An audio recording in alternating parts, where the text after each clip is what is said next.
Good evening हमारे प्यारे दोस्तों। स्वागत है एक बार फिर से आपके अपने यूट्यूब चैनल लर्न विद एजी के साथ। दोस्तों, आशा करते हैं आप स्वस्थ और मस्त होंगे, पढ़ाई लिखाई अच्छे खासे चल रही होगी।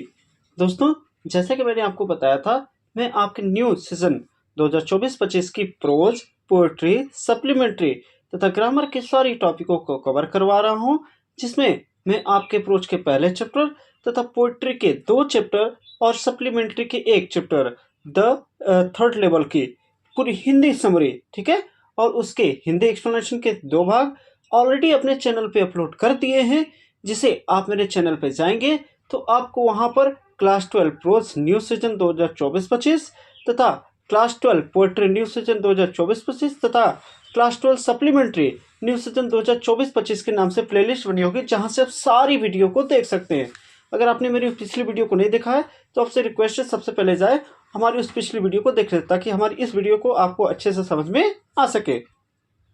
दोस्तों, आज की इस वीडियो में मैं आपके लेकर हाजिर हूँ द थर्ड लेवल की बचे हुए हिंदी एक्सप्लेनेशन को लेकर। आज की इस वीडियो में मैं सारी हिंदी एक्सप्लेनेशन को समाप्त कर दूंगा और इसके नेक्स्ट वीडियो में मैं आपको इसके शॉर्ट आंसर टाइप क्वेश्चन को करवा दूंगा। ठीक है दोस्तों, वीडियो को शुरू करने से पहले मेरा एक छोटा रिक्वेस्ट है, और ये आप लोगों की जिम्मेदारी है कि सबसे पहले हमारे चैनल को लाइक करें और ज़्यादा से ज़्यादा अपने दोस्तों तक शेयर भी करें, ताकि ज़्यादा से ज़्यादा हमारी वीडियो का लाभ सबको मिल सके। और मेरे इस चैनल को सब्सक्राइब जरूर करिएगा। यदि आप हमारे चैनल पर पहली बार आए हैं तो सब्सक्राइब करने के साथ साथ बेल आइकन को हमारे जरूर दबा दीजिएगा, ताकि हमारे आने वाली नेक्स्ट वीडियो का नोटिफिकेशन आपको सबसे पहले मिलता रहे। चलिए दोस्तों, ज़्यादा देर न करते हुए शुरू करते हैं आज के अपनी इस वीडियो को। देखिए दोस्तों, 9 पैराग्राफ क्या है, 8वें पैराग्राफ तक मैंने अपने चैनल पे करवा दिया, आप उसको देख सकते हैं, और इस वीडियो के डिस्क्रिप्शन बॉक्स में मैं दे दूंगा। देखिए क्या लिखा है, the clerk figure the fair. Clerk किराए का गणना करता है, क्लर्क किराए की गणना करता है। ही ग्लैंस देखता है, एट माई फैंसी हेडबैंड, वो मेरे आकर्षक फीते को देखता है, यानी वह मेरे आकर्षक फीते को देखता है। बट मिस लेकिन ही फिगर द फेयर, लेकिन वह किराए का गणना करता है, किराए का अनुमान लगाता है। एंड मिस और had enough for the 2 coach tickets one way, और मेरे लिए या मेरे पास एक तरफ के 2 टिकटों का पैसा था। वो कहता है मेरे पास एक तरफ के 2 टिकटों का पैसा था। बट मिस लेकिन वेन मिस जब आई काउंटेड आउट द मनी, जब मैंने पैसे को गिनना शुरू किया। बट मिस लेकिन वेन मिस जब आई मिस मैंने काउंटेड आउट द मनी, जब मैंने पैसे को गिनना शुरू किया। एंड लुक्ड अप, अब ऊपर की तरफ देखा। The clerk miss clerk was staring at me, मेरी ओर घूर रहा था। जब मैं पैसे को गिन रहा था और ऊपर की तरफ देखा तो मैंने पाया कि जो क्लर्क था वो मेरे तरफ घूर रहा था। He noted at the bill, वह बिल के ऊपर सिर हिलाता है, बिल को लेकर सिर हिलाता है। दैट्स इज नॉट मनी, यह पैसा नहीं है मिस्टर महोदय, यह पैसा नहीं है। ठीक है, ही सेड, उसने कहा, ही सेड, उसने कहा। एंड मिस और, वो क्यों ऐसा कहता है क्लर्क, क्योंकि जो चार्ली के पास पैसे थे वो आधुनिक ज़माने के थे, और वो कहाँ पहुँच चुका था कि अब टाइम ट्रेवल करके पिछले यानी पास्ट में पहुँच चुका था, और पास्ट में ओल्ड करेंसी चलती थी और चार्ली के पास पुरानी नई करेंसी थी। इसलिए जब वो पैसा क्लर्क को देने जाता है तो क्लर्क उसको घूरने लगता है और कहता है कि महोदय ये पैसा नहीं है। एंड मिस और, if you trying to skin me, यदि तुम मुझे धोखा देना चाहते हो। You want to get very far, तुम बहुत ज़्यादा दूर नहीं जा सकते। एंड ही ग्लेंस, और वह घूरता है। एंड मिस और, he glanced at the cash drawer beside me, और वह मिस कौन, चार्ली, उस कैशियर के बगल में रखे हुए कैश ड्रावर को क्या करता है, देखता है, जिसमें सारी पुरानी करेंसी की मुद्राएं पड़ी हुई थी। ऑफ कोर्स मिस, वास्तव में the money was old style bill, वास्तव में जो पैसे थे वो पुराने जमाने के थे, यानी पुरानी मुद्रा ही पड़ी हुई थी। Half again as big as the money we use nowadays, और आज की तुलना में जो हम पैसे यूज करते हैं वो उस ज़माने में आधा हुआ करते थे। क्या, आज के ज़माने की तुलना में उस ज़माने के पैसों का आकार आज के ज़माने का क्या हुआ करता था, आधा हुआ करता था। यानी आज के ज़माने की अपेक्षा पिछले ज़मानों के यानी पुराने दिनों में नोटों का आकार छोटा हुआ करता था या आधा हुआ करता था। एंड डिफरेंट लुकिंग, और अलग दिखता था। आई टर्न, मैं मुड़ा, अवे मिस और, एंड गेट आउट फास्ट, और भाग गया। मैं मुड़ा और भाग गया। There's nothing nice about jail, और जेल से अच्छा वहाँ कुछ नहीं है। इवन 1894, वो भी 1894 के जेल में। वो कह रहा है जेल, वो भी 1894 में, जेल से अच्छा कुछ नहीं है भैया, यहाँ से भागो इसलिए जल्दी। ठीक है, वो ऐसा करके पीछे मुड़ता है और वहाँ से भाग जाता है। एंड मिस, और दैट वॉज डेट, और यह वही था। ठीक है, I left the same way I came, और मैं वहाँ से वापस आ गया जहाँ से मैं गया था, और मैं उसी रास्ते से वापस आ गया जहाँ से मैं गया था। आई सपोज, ऐसा मैं मानता हूँ, यानी ऐसा मैं माना या मानता हूँ कि जिस रास्ते से मैं गया था उसी रास्ते से वापस आ जाता हूँ। नेक्स्ट डे, अगले दिन, ड्यूरिंग द लंच, यानी लंच के दौरान, I drew $300 out of the bank, nearly all we had, और मेरे पास जो कुछ भी $300 थे वो सब मैंने अपने बैंक से निकाल लिए। And bought old style currency, और पुरानी मुद्रा में बदल लिए। और लंच के दौरान मैंने अपने सारे पैसे जो मेरे पास थे बैंक से निकाल लिए और $300 को पुरानी मुद्रा में बदल दिए। दैट रियली वरिड माई, यह वास्तविक रूप से चिंतित कर देता है। साइकेट्रिस्ट फ्रेंड, और यह वास्तव रूप से मेरे मित्र यानी मेरे मनोचिकित्सक मित्र सैम को चिंतित कर देता है। You can buy old money at almost any coin dealer, आप किसी भी कॉइन डीलर के पास से पुरानी मुद्रा प्राप्त कर सकते हैं। बट मिस, लेकिन यू हैव टू पे प्रीमियम, लेकिन आपको कुछ अधिक पैसे देने होंगे। आप किसी भी कॉइन डीलर के पास से पुरानी मुद्रा को प्राप्त कर सकते हैं, लेकिन आपको कुछ एक्स्ट्रा पैसे देने होंगे। माई $300, मेरे $300 bought less than 200 in old style bills, मेरे $300 के बदले मैंने पुरानी मुद्रा के $200 पाए। यानी आधी मुद्रा के $300 को जब मैंने कन्वर्ट कराया तो मुझे पुरानी मुद्रा के केवल $200 मिले। बट मिस, लेकिन आई डिड नॉट केयर, मैंने इसकी परवाह नहीं की। Eggs were 13 cent a dozen in 1894, जो अंडे थे उस जमाने में क्या हुआ करते थे, 13 सेंट हुआ करते थे। यानी अंडे 1894 में 13 सेंट प्रति दर्जन हुआ करते थे। आइए दोस्तों, अब देखते हैं हम लोग का 10वां पैराग्राफ क्या कहता है। ध्यान से देखिएगा। बट मिस, लेकिन I never again found the corridor, लेकिन मैंने दोबारा उस गलियारे को नहीं पाया। That's leads to the third level at grand central station, जो ग्रैंड सेंट्रल स्टेशन के तीसरे लेवल पर जाता है। अल्दो इसके पश्चात I have tried often enough, लेकिन मैं उसका प्रयास करना जारी रखा। Louisa was very pretty worried when I told her all this, Louisa यानी जो चार्ली की पत्नी थी, जब चार्ली इन सब चीज़ों के बारे में बताता है कि कैसे मैंने ओल्ड करेंसी को न्यू करेंसी को ओल्ड में बदलवाया और इन थर्ड लेवल को खोज रहा था, जब सारी बातों को अपनी पत्नी लुइसा को बताता है तो लुइसा चिंतित हो जाती है।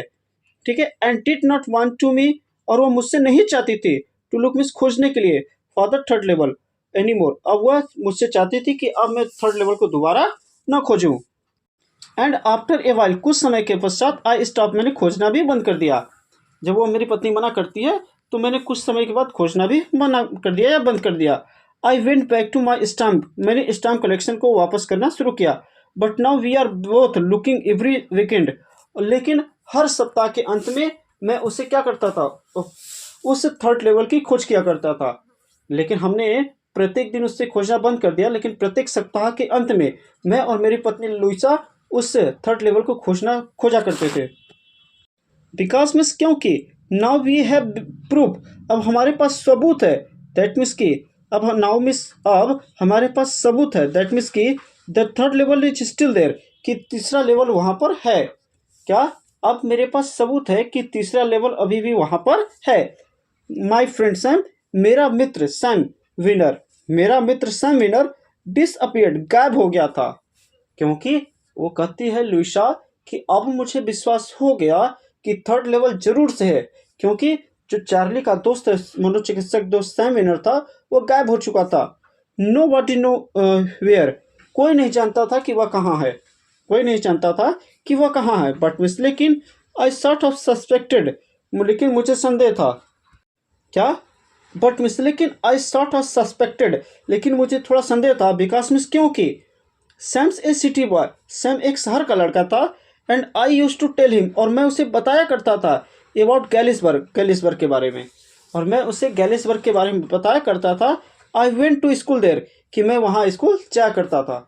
ठीक है, चार्ली उसे बताता था कि मैं गैलिसबर्ग में स्कूल जाया करता था। एंड ही ऑलवेज सेड, और वह हमेशा कहा करता था, he like to sound of the place, वह उस स्थान की ध्वनि को बहुत पसंद करता है। And that's where he is, और वह वहीं पर है ऑल राइट इन 1894, और वह 1894 के अभी भी उसी जगह पर है। बिकॉज मिस, क्योंकि वन नाइट विथ, एक रात्रि को, फ्यूजिंग विथ माई स्टैम्प, जब मैं क्या कर रहा था, स्टाम्प को इकट्ठा कर रहा था। आई फाउंड, मैंने पाया। वेल मिस, अच्छा। डू यू नो, क्या आप जानते हैं, what is a first day cover is, क्या आप जानते हैं कि फर्स्ट डे कवर क्या है। जब मैं स्टाम्प कलेक्शन को कर रहा था तो मैं एक दिन एक चीज़ पाया। अच्छा ठीक है, आप क्या जानते हैं कि फर्स्ट डे कवर क्या है। वेन मिस, जब a new stamp is issue, stamp collector buy some, जब कोई भी न्यू स्टाम्प को इशू जारी किया जाता है तो स्टाम्प कलेक्टर क्या करता है, खुद उसे खरीद लेता है। And use them to mail envelopes to themself, और खुद उसे लिफाफे में रखकर स्वयं को भेज देता है। जब कोई नया स्टाम्प जारी किया जाता है तो स्टाम्प कलेक्टर उस स्टाम्प को खुद खरीदकर एक लिफाफे पे लगाकर अपने ही पते पर क्या करता है, भेज देता है on the first day cover of sale, और उसे खरीदकर अपने फर्स्ट डे कवर के रूप में उसे भेज देता है। एंड पोस्ट मार्क प्रूव, और पोस्ट मार्क ये दिखाता है the date of the envelope, means लिफाफे की। ठीक है, यानी लिफाफे पर लिखे फर्स्ट पोस्ट मार्क ये साबित करता है कि इस एक फर्स्ट डे कवर की ये फर्स्ट कवर है। यानी लिफाफे पर लिखा पोस्ट मार्क यह साबित करता है कि ये क्या है, फर्स्ट डे कवर है। ठीक है, देयर आर नेवर ओपन, जिसे कभी नहीं खोला जाता।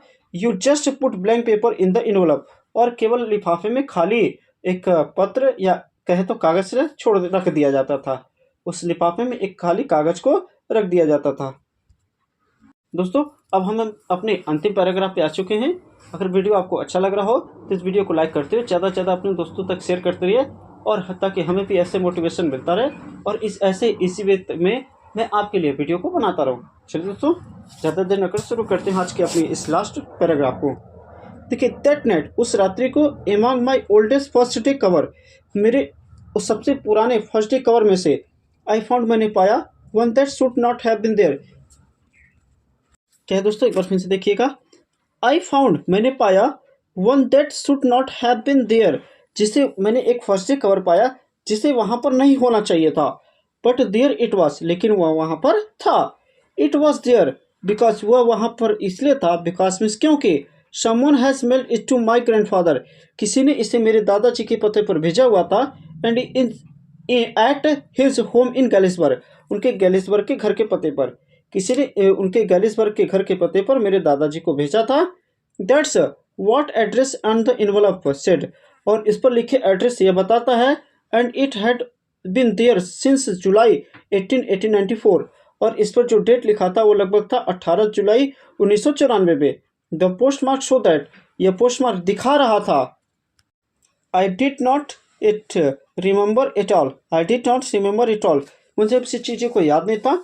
The stamp was a 16 cent, जो स्टाम्प उस पर लगा हुआ था वो लगभग 6 सेंट का था। द स्टाम्प वॉज 6 सेंट, जो इस पर स्टाम्प लगा था लगभग 6 सेंट का था।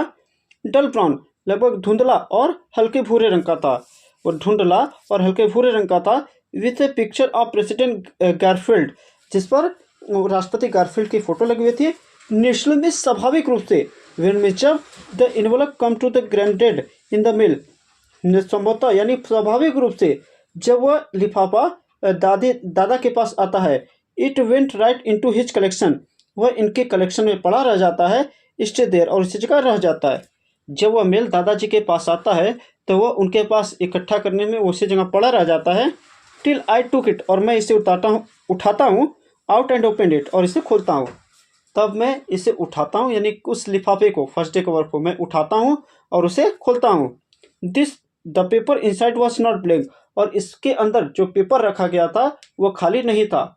इसके पहले मैंने आपको बताया था जो भी फर्स्ट डे कवर होता है उसके अंदर जो एक ब्लैंक पेपर को रख दिया जाता है, लेकिन इस ब्लैंक पेपर में खाली पेपर नहीं था, उस पर कुछ लिखा हुआ था। इट रीड, और मैंने पढ़ा। देखिए अब ये क्या है, जो पत्र सैम ने भेजा था चार्ली को वही है। देखिए क्या, देखिए भेजने वाले का यहाँ पता है 1941 विलवार्ड स्ट्रीट, गैलिसबर्ग, इलिनॉइस, जुलाई 18, 1894। अब क्या लिखा है इसमें दोस्तों, आइए पढ़ते हैं। दिखा है। Charlie, I got to wishing that you are were right. मेरी इच्छा थी कि तुम सही हो। I got I got to wishing that you were right. मेरी इच्छा थी कि तुम सही हो। Then mister, I got a believing you were right. और मुझे विश्वास हो गया कि तुम सही थे। और मुझे विश्वास हो गया कि तुम सही थे। एंड मिस और Charlie, it is true. Charlie, ये सत्य है। I found the third level. मैंने थर्ड लेवल को पा लिया है। I have been there 2 weeks. मैं पिछले 2 सप्ताह से यहाँ हूँ। ठीक है, मैंने थर्ड लेवल को पा लिया है और मैं पिछले 2 सप्ताह से यहाँ हूँ। एंड राइट नाउ, और अभी down the street at the dalustums, और मैं इसके गलियों में हूँ। Someone is playing a piano. कोई पियानो बजा रहा है। And they are all out a front floor singing. और वे सभी लोग वहाँ सामने बैठकर एक गाना गा रहे हैं। सिंग नीलू होम, एक वहाँ के विदेशी गाने का नाम है। ठीक है, वे सभी लोग पियाने बजा रहे थे और वे बैठकर मेरे सामने बैठकर गाना गा रहे थे, सिंग नीलू होम।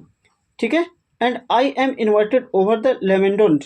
मुझे नींबू पानी के लिए आमंत्रित किया गया था। कम ऑन बैक, वापस आ जाओ। चार्ली एंड लूसिया, चार्ली और लूसिया वापस आ जाओ। Keep looking till you find the third level. और थर्ड लेवल को जब तक नहीं पा जाते तब तक खोजते रहो। और जब तक थर्ड लेवल को नहीं पा जाते तब तक इसे खोजते रहो। It's worth it, it believe me. यह सत्य है, मेरा विश्वास करो। और क्या होता है, the note is send Sam. और इस पर सैम का सिग्नेचर या हस्ताक्षर किया हुआ होता है। अब लिखा है, at the stamp and coin store I go to. मैं स्टैम्प और कॉइन स्टोर के पास गया। आई फाउंड, मैंने पाया।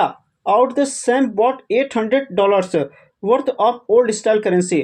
मैं स्टैम्प और कॉइन स्टोर के पास जाता हूँ और मुझे पता चलता है कि सैम ने $800 को पुरानी मुद्रा में बदलवाया है। That ought to set him a nice little है, जहाँ पर उसने एक छोटा सा हेमिस भूसे का, फिडमिस चारे का एंड ग्रेमिस अनाज का बिजनेस किया है। जहाँ पर उसने एक भूसे का, अनाज का तथा चारे के बिजनेस को किया है। ही ऑलवेज सेड दैट, वो हमेशा कहा करता था, that what he really wished he could do, कि उसका यह करने का बहुत इच्छा है। एंड मिस और ही सर्टेनली मिस, वो निश्चित रूप से can not go back to his old business. और वह अब निश्चित रूप से अपने पुराने बिजनेस पे वापस नहीं जाएगा। क्यों? क्योंकि सैम जो था दोस्तों, वह मनोचिकित्सक था। मनोचिकित्सक अब जो तो आधुनिक जमाने में था। ठीक है, अब जब वो पुराने जमाने में चला गया तो पुराने जमाने में सब कुछ शांत था। वहाँ किसी को कोई चिंता थी नहीं। तो जब चिंता नहीं तो उससे चिकित्सक की कोई ज़रूरत ही नहीं थी। इसलिए वो कहता है कि अब वो निश्चित रूप से मैं अपने पुराने बिजनेस में नहीं आऊँगा। Not in Galesburg Illinois in 1894 Galesburg Illinois के में मैं अब पुराने व्यवसाय पर वापस नहीं आऊँगा, या मैं अपना पुराना व्यवसाय नहीं करूँगा। हिज ओल्ड बिजनेस वाई, अब वो कहता है, चार्ली सोचता है अब उसके पुराने बिजनेस का क्या होगा। Sam was my secretaries. Sam जो था मेरा एक मनोचिकित्सक दोस्त था। ठीक है दोस्तों, अब यहाँ पर आपने देखा कि ये चैप्टर समाप्त होता है। दोस्तों आइए चलते हैं एक छोटी सी मोटिवेशन कोट्स की तरफ। हवा में ताश का महल नहीं बनता, हवा में ताश का महल नहीं बनता, रोने से बिगड़ा मुकद्दर नहीं बनता। दुनिया जीतने का हौसला रख ए दोस्त, दुनिया जीतने का हौसला रखे दोस्त, एक जीत से कोई सिकंदर नहीं बनता। तो कहने का मतलब दोस्तों, आप अपने लक्ष्य की प्राप्ति के लिए एक बोर्ड एग्जाम के लिए एक टारगेट सेट कर लिया, उस सेट पर बढ़ते रहिए। और एक बार सफलता पाने के बाद उस पर रुकिए नहीं, आप उस पर लगातार बढ़ते रहिए। और आपको इंग्लिश में किसी भी तरह का कोई प्रॉब्लम होता है तो आप मेरे कमेंट्स बॉक्स में ज़रूर बताइए। मैं आपके कमेंट्स का बेसब्री से इंतजार करूँगा। ठीक है दोस्तों, अब मैं आपके उस कमेंट्स का जवाब भी जरूर दूंगा। दोस्तों मेरा वीडियो अगर आपको अच्छा लगा हो तो मेरे इस वीडियो को लाइक, ज़्यादा से ज़्यादा अपने दोस्तों तक शेयर करें ताकि वो भी मेरे वीडियो का लाभ उठा सके। और मेरे इस चैनल को सब्सक्राइब जरूर करें। सब्सक्राइब करने के साथ साथ बेल आइकन को जरूर दबा दें ताकि हमारे आने वाले नेक्स्ट वीडियो का नोटिफिकेशन आपको मिलता रहे। चलिए दोस्तों, आज के लिए बस इतना ही। मिलते हैं अगले वीडियो में इसके शॉर्ट आंसर टाइप क्वेश्चन के साथ। तब तक के लिए नमस्कार, टाटा, गुड बाय, शुभ रात्रि।